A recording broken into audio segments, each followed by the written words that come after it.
Oak bark tan soles. It's a popular topic these days because Rendenbach, the tannery in Germany, best known for their great soles and their prolific logo, has decided to shut its doors early next year. And while they've shut some of their lines down, some of them continue. And so today, as a tribute to the company and the workers and family that have been running it for a long time, since the 1870s, I'm going to show a number of pairs of their soles and talk a little bit about them. Now, Rendenbach soles are good. Not every shoemaker decides that they're the best. Different shoemakers choose the sole leather based on their experience and based on a number of factors, some of which are simply how easy it is to work with, and candidly, in some markets, probably how easy it is to get. So, there's a lot that goes into that decision, but at the end of the day, what we hear about JR soles is that they are very popular among shoemakers and cobblers for doing sole work. And my own personal experience is that I've never had a pair of JR soles that wore through in less than 10 years. And that's when I had a relatively small shoe rotation. So it's a the life is usually twice that of a regular sole. Now, is it twice that of an oak bark tan sole? Probably not, but a veg tan sole. And so they're hard wearing.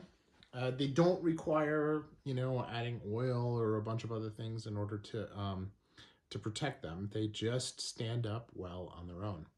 And what I have here today is 8 pairs of shoes from 8 different makers that all did something with the sole a different way. And so we're going to talk a little bit about that just as tribute. Now, there are a couple things that you'll notice first. First, the JR logo is usually in a place on the shoe where it wears down. And you can see that it's here with a little bit of wear. My newest pair here, it's here. This is, with, just a couple times worn. But then as you wear it more and more and more, the logo itself wears away. And that's perfectly normal.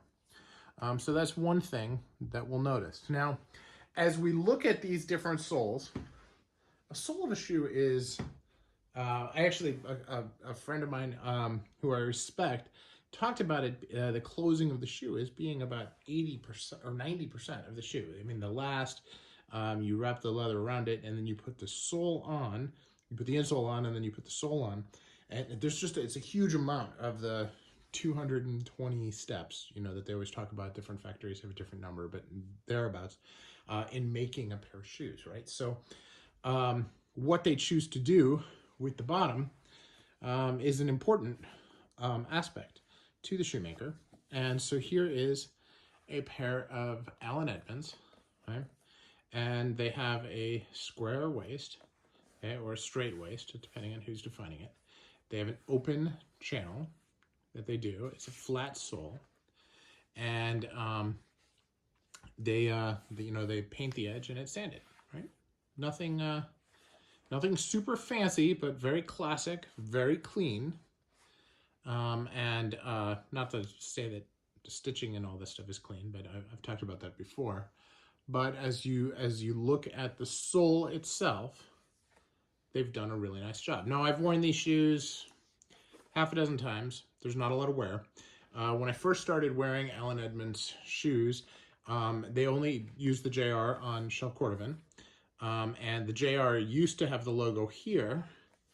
They made a strategic decision to move the logo down so that it was below the sole wear. Now, everybody's sole wears different areas. You'll notice some of mine actually come down to this part of the foot, probably because I have a lower arch. But they did that because collectors and enthusiasts really like to see the JR on the sole. Now, they have a JR logo that looks like this. It's small, it has the JR on one side and on the other. And then they stamp other things into it. It's Goodyear Welt, genuine Horween shell cordovan, and then of course their own brand and logo, right? So that is Allen Edmonds. This is a Bradley in shell cordovan. Now, take a look at a different end of the spectrum, and you have Heinrich Dinkelacker, okay?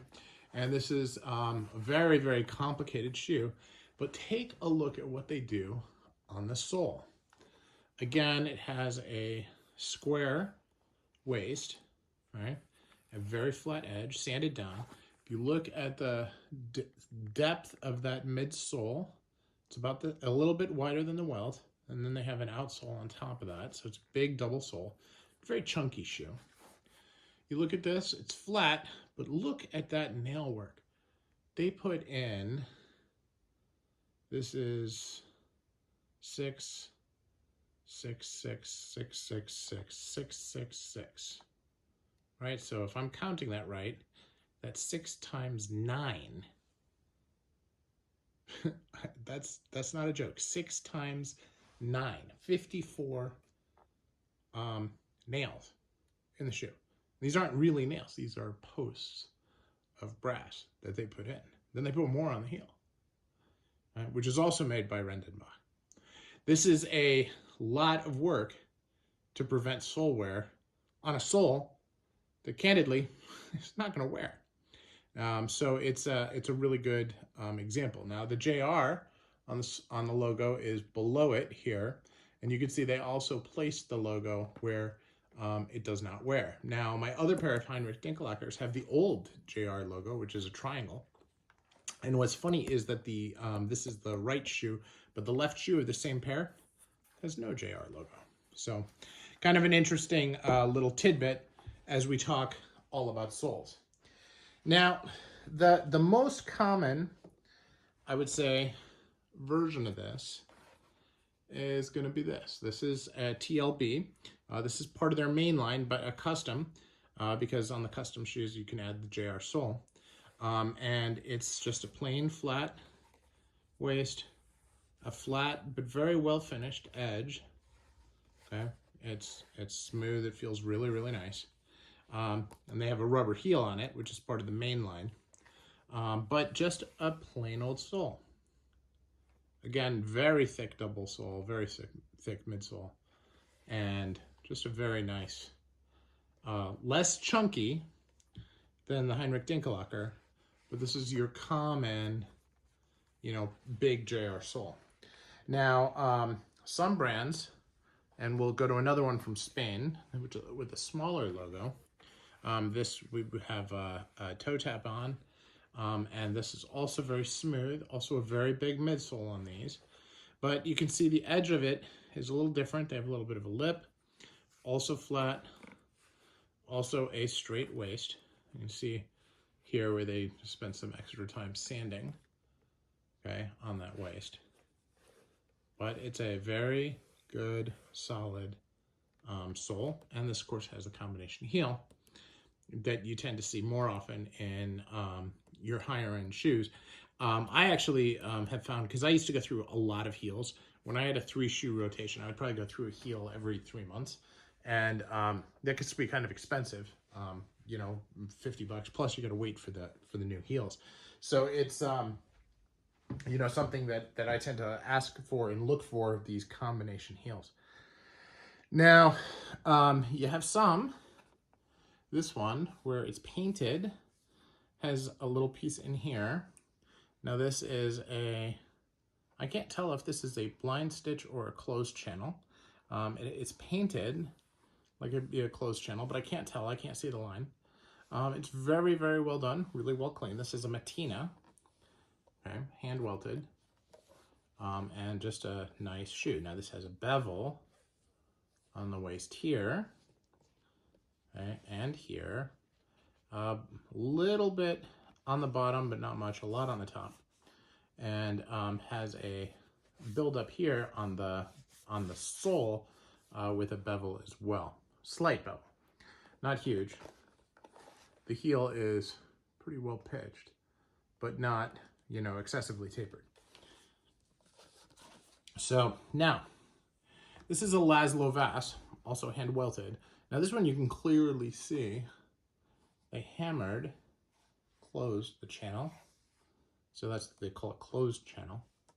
They have a lot of brass in the heel, but no brass here, toe plate up top, which I actually had the patina artist do. Now this was actually painted by the artist, so a little bit different. The edge here, also just flat, you know, nicely handled, very straight heel. But, you know, as I said before, the JR on this is completely worn down. What's nice about it is this feel on my fingers. That is part of the reason why I love JR soles, because after they're worn down, they feel really, really good. And that is a feeling that translates into my feet, and I can feel as I wear them. And to me, that's pretty exciting because they feel different than a regular veg tan sole, and I like that feeling a lot. Now, is that better or worse than some of the other oak bark tan soles out there? I'm not going to say it's better. It's not as good as my Gaziano and Girlings, which use Baker soles, which are slightly better, but slightly, right? And if I look at, you know, some of the Italian oak bark tan soles that I have on my Acme or of some of my other shoes, they're as good, but not better.